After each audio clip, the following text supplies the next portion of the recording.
Devenir parent aujourd'hui est une aventure qui peut apparaître comme impossible, insurmontable à beaucoup d'adultes ou de jeunes adultes. Et pourtant c'est possible. Au début de toute aventure humaine, il y a un homme et une femme qui vont à la recherche l'un de l'autre, même s'ils ne le savent pas toujours. Un homme et une femme qui vont se croiser, se heurter ou se reconnaître et qu'un jour peuvent envisager de se rencontrer plus durablement, de se rapprocher et de former un couple. C'est-à-dire former une alliance pour construire une union sur la base d'un projet de vie, d'un engagement à se soutenir mutuellement. Ce sera aussi envisagé de partager un territoire commun et donc une intimité avec tous les possibles d'une vie sexuelle.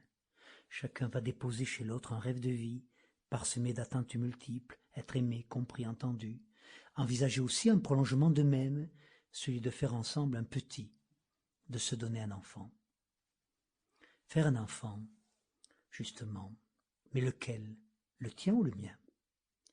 Que de méconnaissances réciproques autour du désir d'un enfant. Il y a tellement de désirs différents dans le désir de concevoir un enfant. Et tout d'abord, est-ce un désir d'enfant chez l'un qui veut parfois un enfant poupée, un bébé objet, ou un désir d'adulte, un désir de type oblatif, tourné vers l'enfant à venir? Désir de concevoir, de porter durant 9 mois, de laisser sortir, de laisser grandir, d'élever avec une autonomie suffisante pour qu'il puisse enfin nous quitter un jour? Lequel de tous ces désirs va dominer, chez l'un, chez l'autre, des membres d'un couple en puissance de fonder une famille? Est-ce le désir d'avoir un enfant qui sera par la suite emprisonné dans une dynamique de possessivité, de capter le bébé, de l'empêcher de sortir, ce qui donnera parfois lieu à des difficultés à la naissance et par la suite dans sa relation au monde?